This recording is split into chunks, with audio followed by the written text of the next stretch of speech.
예배 그리고 그 이후 이것을 한마디로 정리한다면 이런 말이에요. 내가 전하고 싶은 핵심의 메시지는 예배를 드렸습니까? 그리고 일상으로 돌아가서 당신은 예배를 드린 사람처럼 어떻게 살고 계십니까? 이 질문을 하고 싶었고 이 질문에 대한 답이 오늘 본문 안에 있는 겁니다. 우리가 오늘 본문의 주인공을 아브라함으로 친다면은 저는 이렇게 말하고 싶어요. 아브라함의 인생을 한마디로 정리한다면은 아브라함은 예배하는 인생이었다. 그래서 오늘 본문에서 4장과 18절에서 증언하고 있는데 4절에 보면은 그가 처음으로 제단을 쌓은 곳이라 그가 거기서 여호와의 이름을 불렀더라. 그 제단 이것을 오늘 현대어로 번역한다면 예배입니다. 그 다음 자기 조카 롯과의 갈등으로 인해서 각자 뿔뿔이 헤어져서 드디어 18절에 보면은 헤브론에 있는 마므레 상수리 숲을 근처에 와서 그가 제일 먼저 하던 행위는 바로 거기서 여호와를 위하여 제단을 쌓았더라 그래요. 누구를 위하여? 여호와를 위하여. 이게 핵심이에요. 여호와를 위하여 제단을 쌓았더라. 그러니까 결론적으로 아브라함은 자기의 걸음이 옮겨질 때마다 주거지가 정해지는 그 순간 제일 먼저 했던 행위는 바로 하나님 앞에 예배를 드렸던 예배의 행위였다. 그 예배는 누구를 위하여? 하나님을 위하여. 그 말 속에서는 하나님의 축권과 하나님의 인도를 고백하는 말입니다. 마찬가지로 우리가 그리스도인이 되었다면 그리스도인의 평생의 삶은 예배하는 삶입니다. 따라서 오늘 제가 여러분들에게 한번 묻고 싶은 얘기는 여러분 예배가 부담스러운 신앙생활의 짐입니까? 아니면 예배에 대한 기다림이 있고 예배에 대한 설레임이 있고 예배에 대한 사모함이 있는 하나님의 사람입니까? 둘 중에 하나일 것입니다. 예배가 짐으로 느껴지는 사람들, 예배를 엔조이하지 못하고 예배가 무거운 종교적 짐으로 느끼고 있다면 미안하지만 당신은 명목상 그리스도인입니다. 바꿔 말할까요? 쉽게 말한다면 당신은 이름만 가진 그리스도인이다.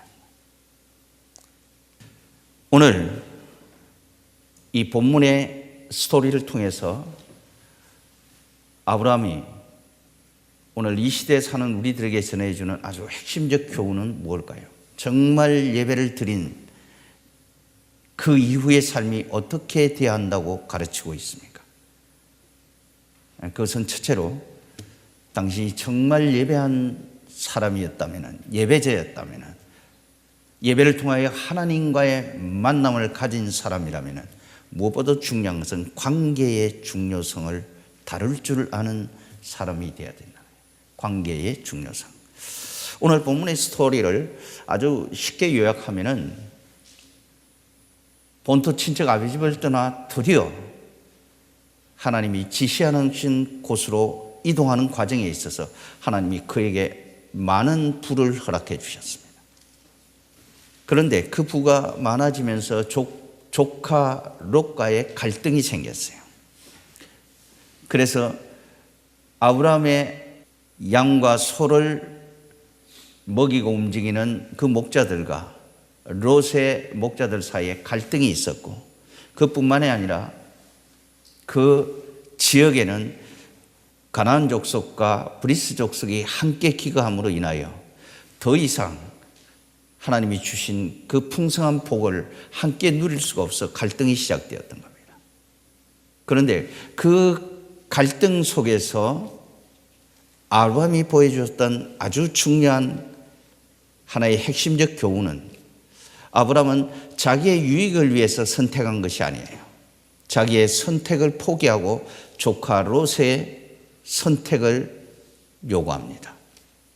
그는 얼마든지 자기의 권리를 주장할 수가 있습니다. 그럼에도 불구하고 그는 자기의 권리, 기득권, 주도권을 행하지 않습니다. 그리고 자기 조카 롯에게 선택의 권리를 먼저 양보합니다. 왜 그랬을까요? 대답은 아주 간단합니다. 눈에 보이는 유익보다는 보이지 않는 관계가 더 소중했기 때문에, 그 관계 때문에 그는 자기의 선택권을 조카 롯에게 양보하는 겁니다. 그래서 이렇게 말합니다. 8절에 보면은 우리 다 같이 본문 8절 한번 읽어보겠습니다. 8절 시작. 아브라함이 롯에게 이르되 우리는 한 친족이라 나나 너나 내 목자나 내 목자나 서로 다투게 하지 말자. 여기서 중요한 포인트는 우리는 한 친족이다. 여기서는 이렇게 번역되어 있는데 현대어 성경에서는 더 실감나게 이렇게 번역을 해놨습니다. 우리는 한 핏줄이라. 우리는 한 핏줄이라. 저는 그것이 더 설명하기에 아주 편리하고 용이한 번역이라고 생각해요. 우리가 다투지 말아야 될 아주 중요한 근거 중에 하나는 우리가 같은 피를 나눈 한 혈족이기 때문에 그렇다라는 거예요. 자, 그렇다면 우리는 여기서 이렇게 물어야 합니다. 여러분, 교회는 어떤 공동체입니까? 교회 공동체는 어떤 모습이어야 할까요? 교회 공동체는 예수 그리스도의 피로 말미암아 예수 그리스도의 대속의 피, 구속의 피로 다시 새로운 가족의 형태가 만들어진 것이 바로 교회 공동체입니다. 여러분 믿습니까? 그렇기 때문에 교회 안에서의 다툼은 지극히 삼가해야 되는 거예요. 그래서 가장 아름다운 호칭 가운데 하나는 우리는 같은 지체들을 향해서 동성은 이렇게 말합니다. 형제님, 자매님. 여러분, 그거보다 더 아름다운 호칭이 어디 있겠어요? 목사님, 권사님, 집사님, 그 골치 아픈 직임, 타이틀 다 떼버리면은 우리는 그리스도 안에서 만난 형제요, 자매입니까? 이 형제와 자매라는 이 호칭은 혈연 관계에서만 사용될 수 있는 말이에요. 따라서 우리가 예수 그리스도의 피로 말미암아 세상 사람들이 알 수도 없고 이해할 수도 없는 교회 안에서의 새로운 가족이 형성되었다면 교회 안에서의 다툼은 지극히 삼가해야 될 부분 가운데 하나입니다. 오늘날 우리가 정말 예배를 드리고 그 예배의 주인 되신 하나님을 만나 일상으로 돌아가서 예배자답게 살 수 있는 가장 중요한 핵심은 나의 이해관계보다는 더 중요한 사랑과의 관계를 소중히 다룰 줄 아는 사람이 되어야 됩니다. 가장 미련한 사람은 돈도 잃어버리고 주변 사람들도 잃어버리는 그런 바보 같은 결정을 하는 사람들이 우리 주변에 얼마나 많은지 모릅니다. 그래서 여러분, 이것이 정말 세상 사람들이 알 수도 없고 이해할 수도 없는 교회 공동체 안에서 새로운 가족이 형성되었다면 우리는 그 사람들을 향해서 그들의 아픔을 함께 공유하고 그들의 즐거움도 함께 공유할 수 있는 새로운 관계라는 사실을 여러분 기억하시기를 바랍니다. 우리가 10계명을 1계명부터 10계명 뭐 다 여러분 써보십시오 하면 대부분 다 못 쓸 것 같아요. 그러니까 써보라고 소리는 안 하겠습니다. 그러나 10계명이란 말은 많이 들어봤잖아요. 그죠? 1계명부터 10계명까지의 그 내용을 한 단어로 정리하십시오. 뭐예요? 한 단어로. 그건 관계입니다. 1계명부터 4계명까지는 하나님과의 바른 관계. 그 다음 5계명부터 10계명까지는 이웃과의 관계. 관계를 다루는 거예요. 관계가 핵심 단어예요. 근데 그 관계를 균형 있게 만드는 것은 4계명이에요. 그 4계명이 뭐냐? 안식일을 기억하고 거룩히 지키라. 여러분, 구약의 안식 제도는 뭐였어? 오늘 우리 시대로 말하면 예배예요. 무의도식하고 쉬는 게 아니에요. 아무 일도 안 하고 자빠져 누자는 게 아니에요. 안식일 날은 안식일의 주인 되신 하나님 앞에 나와서 제사를 드리는 날입니다. 그리고 이 안식일을 통하여, 이 제사를 통하여 살아계신 하나님과의 만남이 이루어졌다면 그 영적 에너지를 가지고 일상으로 돌아가 이제 내 이웃을, 내 주변 사람들에게 어떻게 살아야 하는가를 우리에게 정확하게 가르쳐주고 있는 거예요. 따라서 여러분, 교회만 오지 말고 여러분 일상으로 돌아가서 여러분 이웃과의 관계를 소중히 하는, 소중히 다룰 줄 아는, 중요하게 다룰 줄 아는 저와 여러분이 되어지기를 축복합니다. 예. 두 번째, 우리가 여기서 받을 수 있는 또 하나의 교훈은 선택의 교훈이에요. 선택의 교훈. 선택의 교훈. 오늘 8절과 9절 앞에 이렇게 말합니다. 우리 8절 9절 다시 한번 읽어볼까요? 시작. 아브라함이 롯에게 이르되 우리는 한 친족이라 나나 너나 내 목자나 네 목자나 서로 다투게 하지 말자. 내 앞에 온 땅이 있지 아니하냐. 나를 떠나가라. 네가 자하면 나는 우하고 네가 우하면 네, 자하리라. 이 선택의 중요성이에요. 근데 그는 자기의 기득권을 포기합니다. 자기의 권리를 포기하고 조카 롯에게 네가 먼저 선택하라. 네가 자하면 말이야 내가 우하고 네가 우하면은 내가 자할 테니까 네가 보이는 대로 선택하라. 여러분 선택이 왜 중요할까요? 제가 한번 물어보겠습니다. 여러분 선택이 왜 중요할까요? 우리가 일상으로 돌아가서 선택이 중요한 이유, 그것은 평소 내가 무엇을 가치 있게 생각하느냐, 내가 소중히 여기는 그 가치가 선택의 기준이 되는 거예요. 그래서 중요한 거예요. 그래서 평상시 돈이 중요하다 이런 사람은 돈에 아주 인색해지는 거예요. 그런데 돈보다 명예보다 물질보다 더 소중한 것은 내 친족, 내 혈족 롯이야. 우리가 탐욕의 눈이 어두워버리면은 보이는 게 없어요. 보이는 거는 오직 물질인 거야.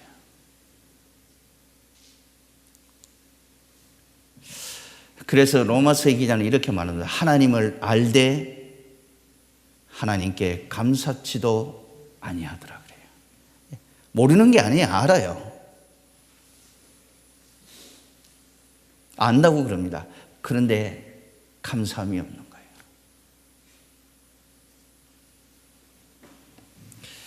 정말 여러분 예배를 통해서 살아계신 하나님을 정말 만나셨습니까? 교회 오는 거 말고 이 예배에 참여했다는 거 말고 정말 예배의 주인 되신 하나님을 만났다면 우리의 삶은 자연스럽게 변화되는 거예요.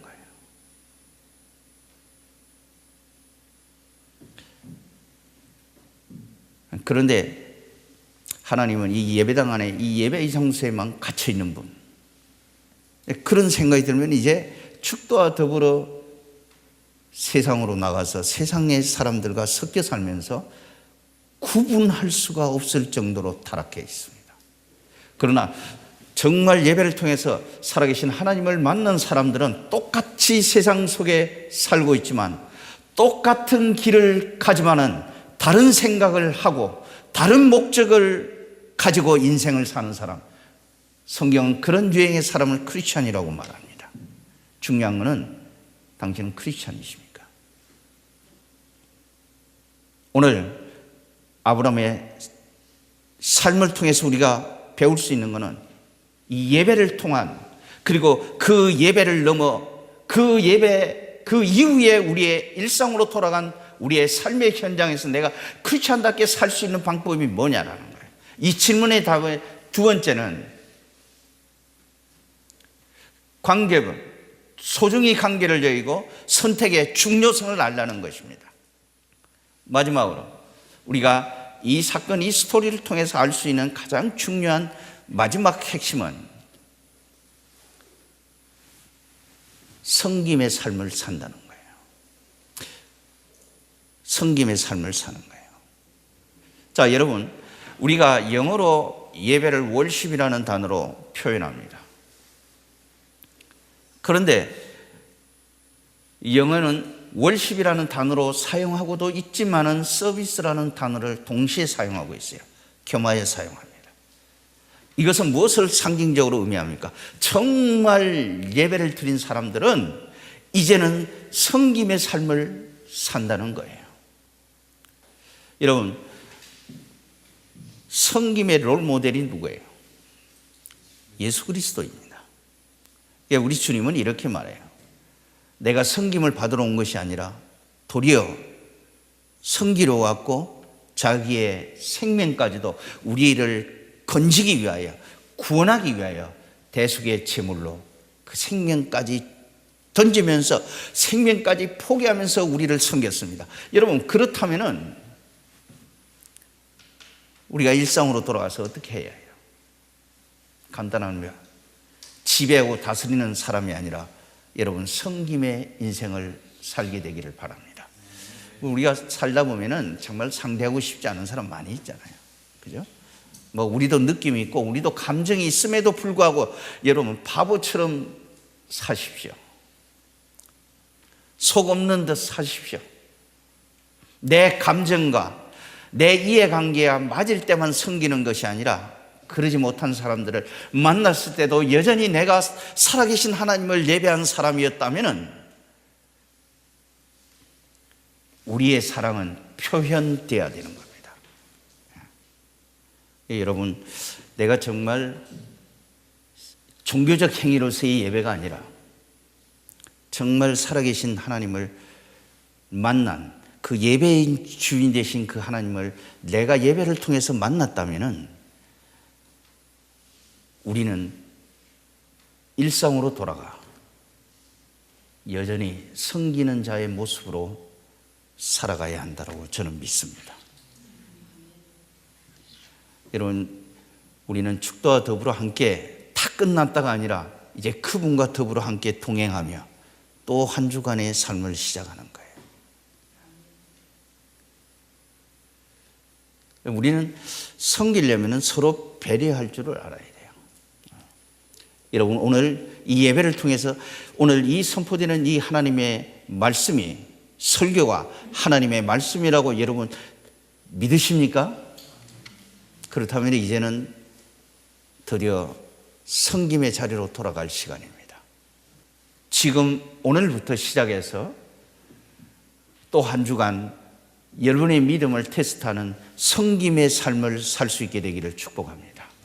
그래서 예배가 기다려지고 예배를 즐기고 예배 안에서 예배를 통해서 누리는 행복감이 충만해져서 전도하라고 말하는 것이 아니라 그래서 이 기쁨을 내가 혼자 감당하지 못해서 내 주변 사람들에게 전할 수밖에 없는 그런 예배자가 되어지기를 축복합니다.